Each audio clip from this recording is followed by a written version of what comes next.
Welcome to Topics of Today, Williamson Inc.'s continuing virtual series. My name is Matt Largent, President and CEO of Williamson Inc. We're the county's Chamber of Commerce and Combined Economic Development organization. We're excited to be here today. First of all, before I get started, I want to thank AP Live for their continuing support of this event and their great studio space. If you need studio space for your business in a controlled professional environment, I strongly suggest you check out AP Live. They've been a fantastic partner for ours, been great for our community as well. Today's topic is really focused on reopening. The governor continues to release industry-specific guidelines to the Tennessee Pledge, and today we're going to look at salons and gyms and other small businesses as part of those guidelines. Before we do that, I want to mention that we continue to update our website as a resource page for you. It's williamsonchamber.com/coronavirus. There's information on personal protective equipment, a list we put together over the last several weeks. So if you're in need of things like masks or plexiglass or anything else to make your business safe and your employees safe, go to the website, go to that site, that page on the website. That's very helpful for your business. Also, we've got a tracking tool from our friends at XMI that tracks your eligible PPP expenses. So if you have applied and received money through the Paycheck Protection Program, make sure you check that out. Also, if you haven't and are still interested, the program is open. There's over $100 billion still left. So if you haven't made that application and you're a small business, I strongly suggest and encourage you to do that.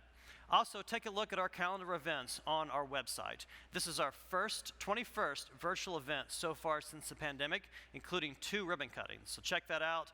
And finally, if there's anything you need specifically from our team members, please feel free to reach out. We have been reaching out to all the members, calling, checking on them, but if there's anything you need specifically now or in the future, call on any one of the members of the Williamson Inc. team.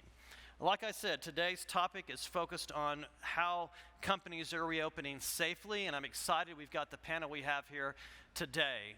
That's a big focus of what we're going to talk about is how to reopen these businesses safely, and especially relates to gyms, salons, and other small businesses. Everybody needs a haircut, people need to exercise, and eventually when people are actually driving again, they'll need their car repaired. So let's go ahead and jump into today's topics. First, we've got from the panel, we've got the mayor of Brentwood, Rhea Little. He is the mayor of Brentwood, and he's the owner of Rhea Little Tire and Auto Repair. We've got Jody Shore. She's the executive director of the Maryland Farms Y in Brentwood. And finally, Stacy Gower. She's the owner of Spitfire Salon. So welcome, everybody, to today's conversation. And we'll go ahead and start with you, Mayor Little. First of all, thanks for your leadership over the last several weeks in putting together a task force to draft recommendations about reopening safely in Williamson County. I was honored you included Williamson Inc. in that organization, in that group, and I really applaud your foresight in getting these recommendations to the governor's office. So I just want to start by asking, tell us a little bit about why you decided to convene that group. Well, long before the virus hit, I'd already been made aware of it and had studied it and realized that we probably were going to have to shut down for social mitigation and to mitigate the virus. We had a spread rate about the 10th, 11th of March at about 6 to 1, about 6 people, every one person. In other words, one person could give it to 6, those 6 could give it to 6, and you can multiply quickly. So I knew we needed to shut down, but being a businessman also, as soon as we were shutting down, realized that we needed to study how to reopen, that this was not going to be a quick fight. It's going to last probably 12 to 24 months, and we had to operate and go on with our lives, even amidst the virus, just as you would during a wartime. And so I was blessed that you, Matt, and Annalisa Roberts from Williamson Inc., Mayor Anderson, County Mayor, and Mayor Ken Moore of Franklin agreed to be on it. Eric Stuckey and Kirk Bretnar. I think we did a good job of trying to poll different businesses and talk to different people in different industries, especially of a small business nature, on what they were doing before they had to shut down and what they would do if they were allowed to open up. And I think that was, I think we did a good job of collating a lot of different independent business people's ideas on what it would take to operate amidst a pandemic. Yeah, and Mayor, I think it's important for people to know that as we started putting those recommendations together, we always led with public safety.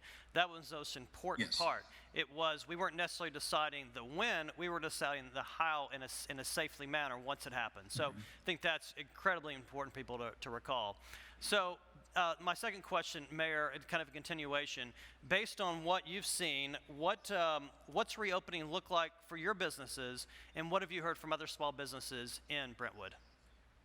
Well, ours being an essential service, we never shut down. We did limit our hours and closed on Saturdays just because of business slowed down greatly. But we had instituted probably 2 or 3 weeks ahead already cleaning the cars real well, ways for the customers to feel safe when they drop the cars off or when they picked them up, employees going through certain cleaning procedures several times a day, just realizing that we needed to be there for our customers. And we did have many essential workers, medical, construction, and different things that had car breakdowns, even when pretty much everything was at a standstill. And we were there to provide service for them, but in a safe manner. As far as other business people, I've heard from several, being a businessman, but also being mayor, pretty much the same. Business revenues, that type of thing, except for a few exceptions, are down. But most businesses are learning how to operate safely for their customers and employees. And one thing I know we talked about during our different meetings often, most business people love their employees and they love their customers. And they don't want to do anything to jeopardize either. So I think a lot of the reason you're in a smaller business or a smaller organization is the interaction you have with people on a day-to-day basis. So you want to do everything possible to ensure their safety, just as you would a family member. Right. So. Yeah, I think that's really important. One thing I've learned with being in this role is that a small business is like somebody else's child. And so their employees become part of their family, and it's this really special bond. And I think we'll talk about this throughout this conversation, but the public certainly has a role in helping to keep those employees safe by wearing that personal protective equipment when they go in those stores and shops. So Stacy, let's go to you. First of all, thanks for your incredibly careful and thoughtful approach about reopening. Before I jump into safety protocols, just a couple things. How many stylists do you employ? How large is your business? And most importantly, when can I get a haircut? We may have a haircut appointment left this week, Matt. It's tight, Okay. though. Great, thank you. I have 8 stylists, including myself. I'm still behind the chair hairstylist.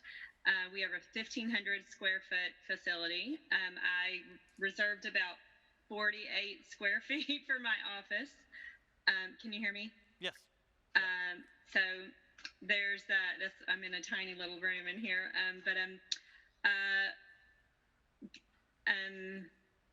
And actually, in our of course, our hours have changed pretty dramatically from before we closed to now.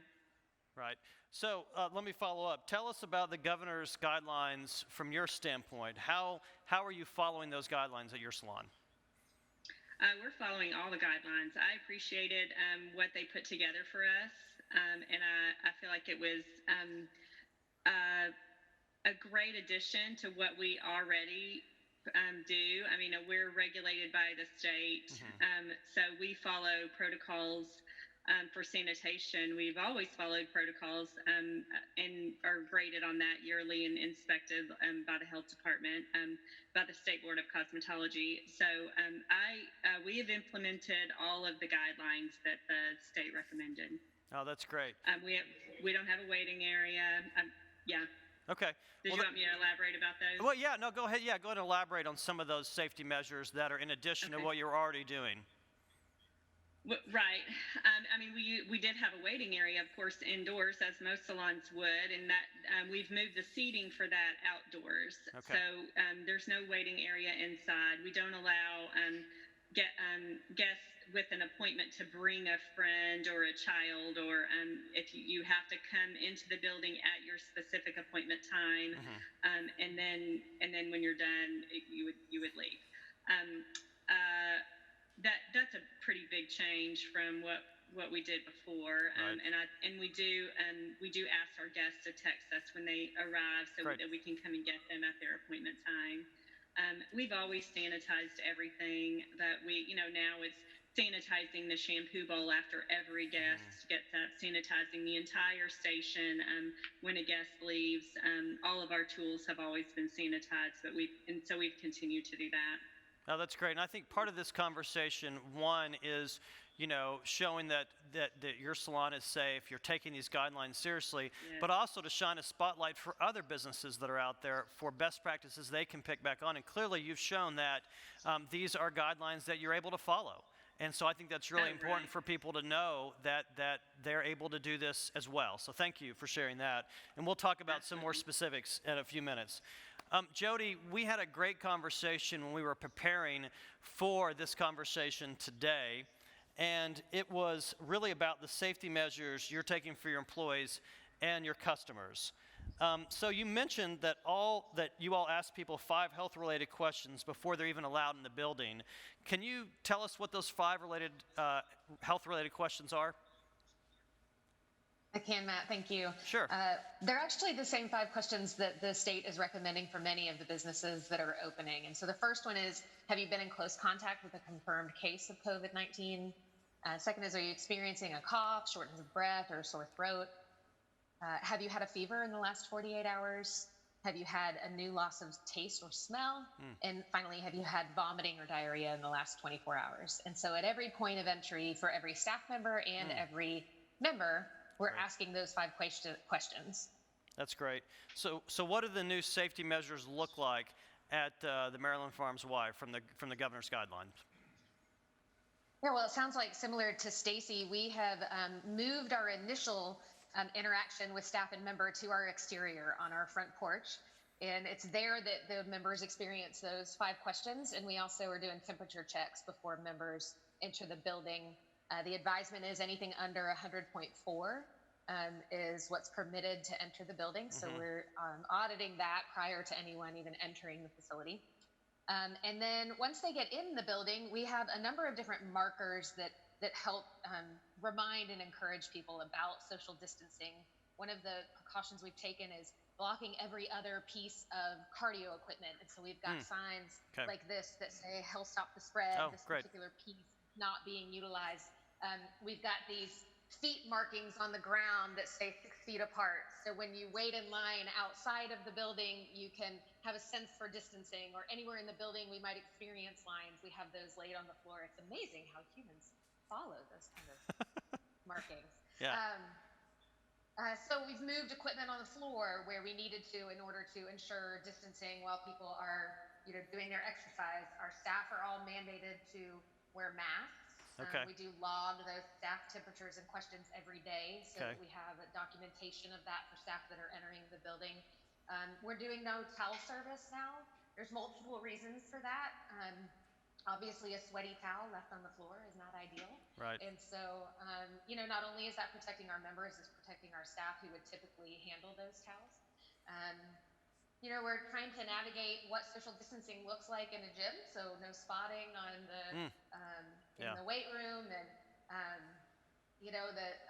there's a lot of people that work out together, or family members that live together, and so learning to navigate that and help people understand that regardless of their relationship, we're asking everybody to follow those same protocols so that we can be consistent.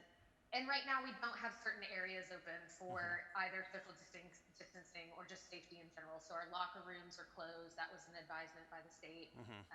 We don't have our child care open currently. Our pools are not open. So, I think there's multiple reasons for that. One is to gradually reopen so that we can do it in the most responsive way. No, that's great, and great to see that you're taking these safety measures like everybody else in the call today. And it's great when employees can do that, when the owner recognizes the importance. The question, though, that I've got is, how about customers reacting to those safety measures? And Jody, we'll start with you. I'd like to hear from the rest of the panels, but what has the customer reaction been so far when it comes to adhering to those safety measures? Well, I would say that the primary message we're hearing is gratitude. The people that are choosing to come and utilize us are just so grateful. I'm sure not unlike Stacy, where we all want a haircut. People are anxious to get in and get their exercise and fitness regimen for their mental health and for their well-being in general. So a lot of gratitude. Honestly, we've gotten very little pushback, and Great. most people are Good. responding with compliance and appreciation for what we're trying to do to keep people safe.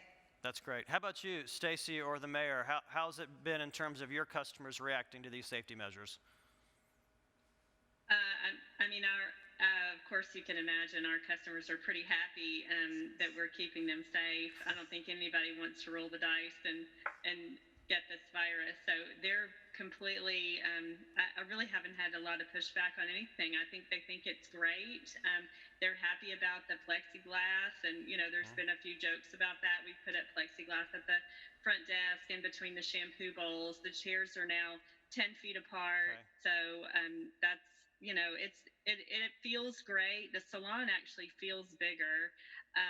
And I think everyone's been really happy. Everybody's very happy to get back into the salon. It's definitely more than just a haircut. It's an experience to be back in a hair salon after being gone for a couple of months. That's good. It's good you can still have that same experience by being safe at the same time. Mayor, how about you? Yeah. How do you, either from your business or maybe other businesses in Brentwood, what are you hearing about customers complying with these safety measures? I think most of the customers do. Actually, I've been very proud of the people of Brentwood and Williamson County. And actually, the state of Tennessee, we are the volunteer state. And whether you're here by being a native or transplanted, I think a lot of people pick up on that volunteer and try to do the right thing, try to love their neighbor, protect the most vulnerable, do what they're supposed to do. And so our customers have appreciated. They've told us repeatedly, makes them feel safer as they have to get things done to their cars. And I'm hearing that from other businesses, but just frequenting. In fact, I sometimes purposely even go tour the Y or whatever to see the measures that are done. I think everybody's really striving to do the right thing and they don't want to get sick, but they don't want to make anybody sick. Sure. Yeah, and it seems like there's a dividing line when it comes to people wearing masks or not in public or at these places. Mayor or anybody else in the panel, have you seen any sort of setup where companies have provided masks for their customers if they came in without one? Is that something that's come up? I'll speak on Okay. my behalf. Just the way we transact, it's generally not necessary. A lot of the customers have their own masks.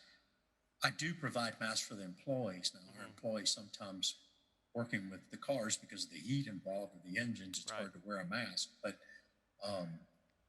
most of the customers who want one and have one, you can't generally get a large enough supply to be offering them. Now, some businesses may be able to, and the others may speak differently, but there's just usually not been that type of supply where you could actually provide it or provide it in an economical way.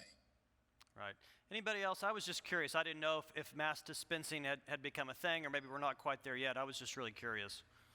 Well, I will say I do think that they're hard to come by these days. I agree with Mayor Little. Luckily, my husband had the forethought to have me order a good bit of them prior to everything closing. So we do have some, but we are most guests are bringing their own, I will say. Great.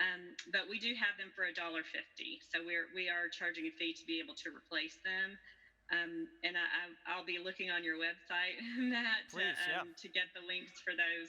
I heard you say that you have sources, so that's terrific. Yeah, we do. That's a great point, Stacy. We've got, I think, 10 to 12 companies. We're updating those on a regular basis that are able to provide that personal protective equipment. So that's great. Please check it out.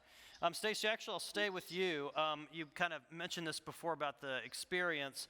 I'm sure there's been a backlog of customers. So how are you accommodating that backlog? Do you have expanded hours? And you already mentioned people congregating in waiting areas. That's a great solution. But how have you managed to accommodate the backlog of people for your salon?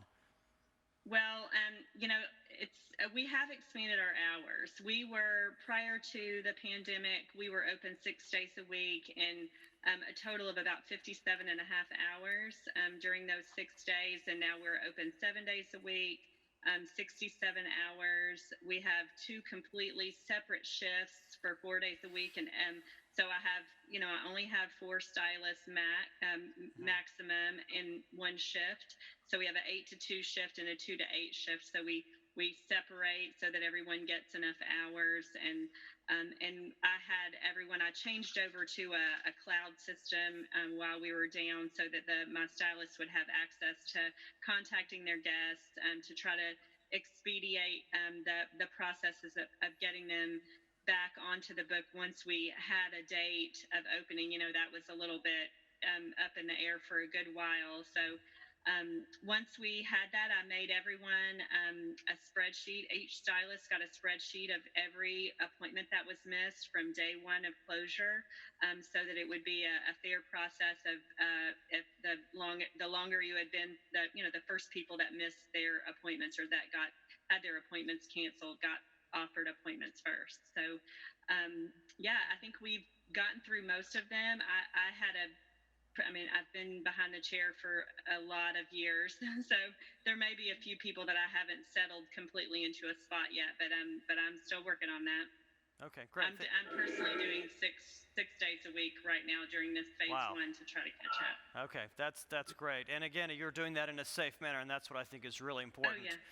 And Jody, we'll go to you, and this is really for everybody too. I mentioned earlier about this being a chance to shine the spotlight on companies that are doing this safe and responsibly. So, Jody, I'll start. What's your advice for other types of business about keeping their employees and their customers safe based on what you've learned so far from the safety measures you've put in place?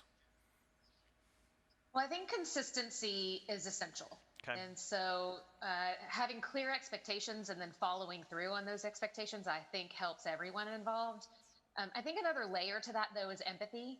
And so we've spent a great deal of time as a staff team prior to reopening talking about empathy in situations and knowing, what people have had to navigate during this time. And so finding that balance between the empathy and the consistency of the protocols, because we know that that's essential for people's safety. And we know we want all our businesses to stay open.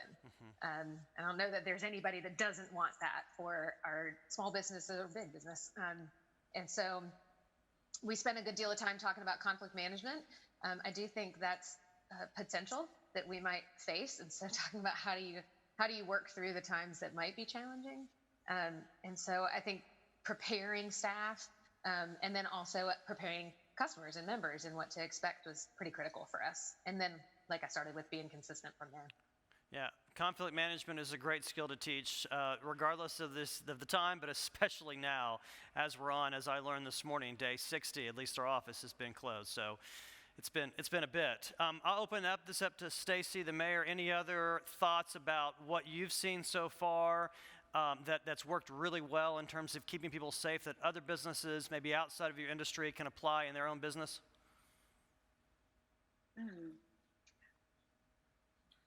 Well, I think the PPE and washing hands, scientifically, the lipids in soaps destroy the outer portion of the virus. So soap is actually very effective, especially on the human hands and even washing surfaces. But I think also, and I heard Stacy mention this, even though they're operating 7 days a week, their staff's going 6-hour shifts. Part of the reason I pulled our hours back was from a financial standpoint, but it was also from the standpoint of keeping our immune systems good, not working as many hours, trying to get the guys to get better sleep, trying to enjoy the sunlight as much as possible, anything you can do to keep your immune system up, especially if you are someone who's on the front line. It's just like, to me, it's like being an athlete. You eat as good as you can, you rest as well as you can, and you do certain things to keep yourself as healthy as possible. And I think that's going to be important. As like I said, this will go on, we feel like, unless there's a miracle, which we all would pray for several months. Right. Stacy, anything else that you'd want to add in terms of what you've learned and seen for other businesses that maybe aren't salons in terms of keeping their customers and their employees safe? I would agree with Mayor Little that the hand washing is primary. I think we wash our hands before each guest, in between. It's what we do. We've been washing our hands in this industry. Every shampoo is essentially washing your hands again. Yeah, I think taking it slow. I think giving more time. All of our we're spreading out our appointments and really taking your time and being cautious and careful and empathetic. I totally agree with Jody. Is trying to make the experience the same, or at least as close as you can get to before. Well, with wearing a mask and all the different things, and just just trying to continue to live and work in this environment and with the health crisis that's happening. I think it's important to get back to a new normal. Great. That's great advice. Thank you. Mayor, back to you. And this comes specifically from someone on our team, although I won't name who it is, but large retailers in Brentwood reopening. Have you heard anything specifically from a TJ Maxx, for example, just an example, or Nordstrom's Rack about reopening? Any conversations with those large retailers in Brentwood? Nordstrom Rack, from my understanding, has not reopened, and I think that's a national decision. But TJ Maxx is open. Okay. So hopefully not everybody leaves the office this afternoon since I just made that announcement. But TJ Maxx, from my understanding, has reopened in Brentwood. I believe in Cool Springs. Okay, you've made some people very, very happy right now. And also staying with you, Mayor, I don't think the parks in Brentwood closed. Is that right? I've been running Smith Park on a regular basis, but I'm not sure they ever did close. Is that right? No, it was a decision. We did close the playgrounds. We did close the basketball courts and the volleyball courts. We allowed tennis to stay open because by nature that's a socially distanced sport anyway. And we kept the trails in the open spaces open and allowed for the golf, frisbee golf, and all of that. Right. There again, going back to immune systems, we thought it was good for people to get fresh air. Many of our citizens in Brentwood had the ability and capability of working from home, but needed an outlet. And just from a mental health standpoint, I felt that the danger of someone getting COVID running on a trail or walking probably was not as much as the issue of people not having good open spaces and green spaces to just relieve some stress. This is a very stressful time for many people.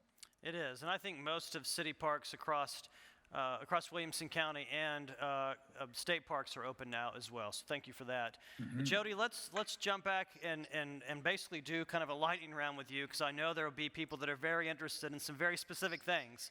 So let's go ahead and jump in. The Y provides a tremendous amount for our community, and we're so thankful that you're there in the Y system across Middle Tennessee. So let's go ahead and start and just kind of go through the status of each one of these. How about your outreach programs? What's the status of those? Well, one of our outreach programs serves breast cancer survivors, which we know is a high-risk population. And so at the moment, that program is on hold. But I know the women that participate in that program, it's a small group experience that typically includes fitness and nutrition and the counseling regimen, are doing regular virtual meetings and staying in connection. And so we hope that sooner than later, they're going to be back in our buildings together. But of course, we want to keep them safe. We do an outreach program to youth in Williamson County who are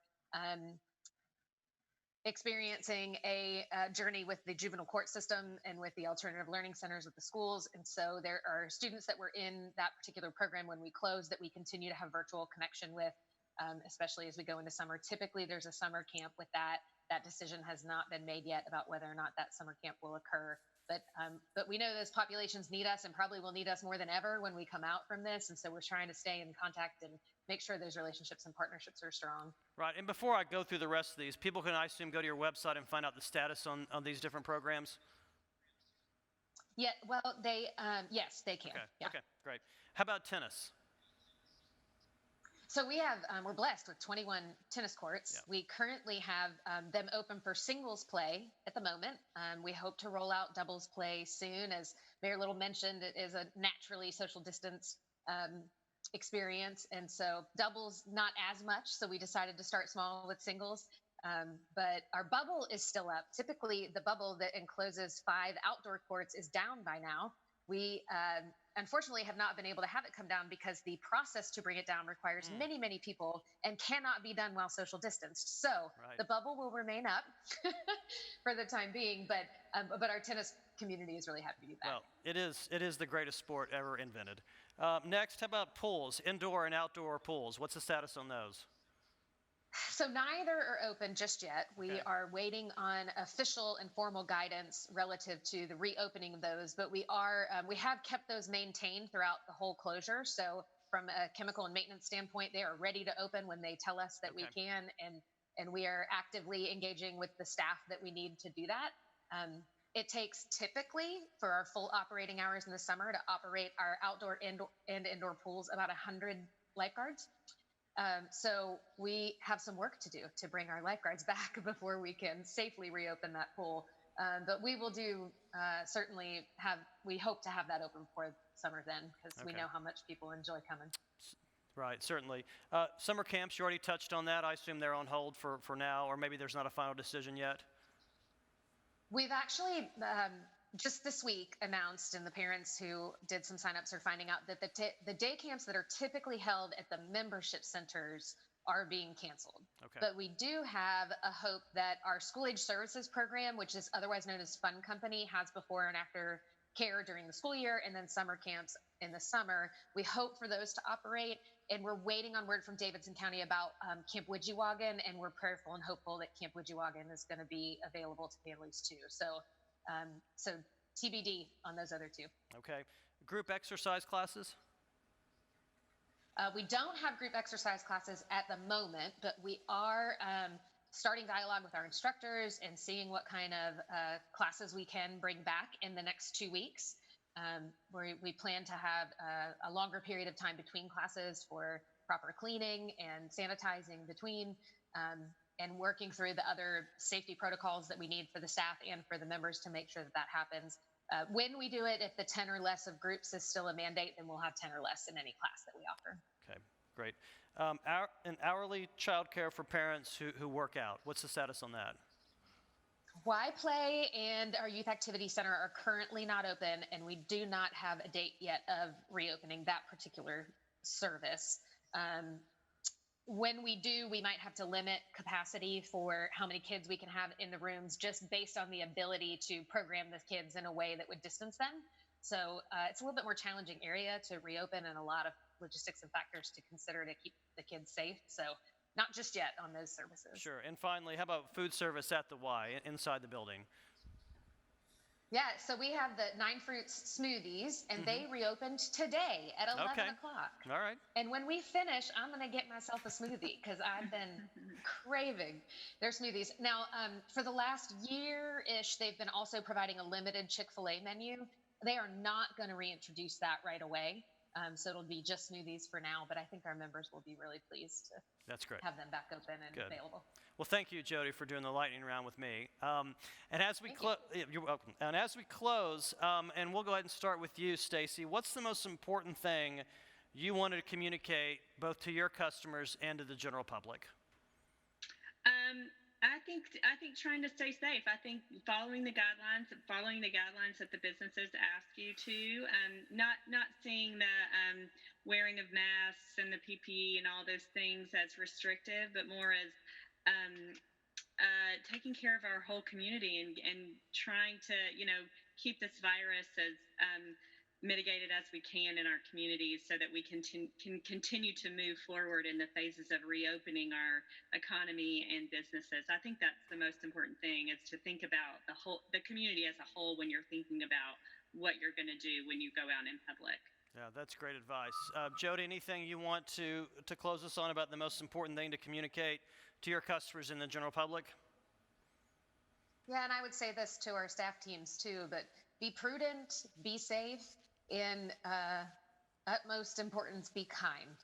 We Yeah. all have navigated a lot, and I think we all bring a different nuanced perspective to this whole life circumstance, and so kindness wins, in my opinion. It does. Empathy and grace are two things that are important all the time, but especially important now. Mayor, I'll give you the final word and ask you the same question. What would you like to communicate to your customers and to the general public in Brentwood and Williamson County?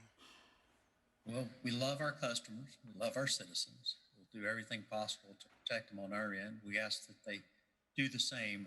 As I've said all along during this, it boils down to love your neighbor as yourself. If you're loving your neighbor, you're going to protect the most vulnerable. going to wash your hands, you're going to socially distance, you're going to do the things you're supposed to do.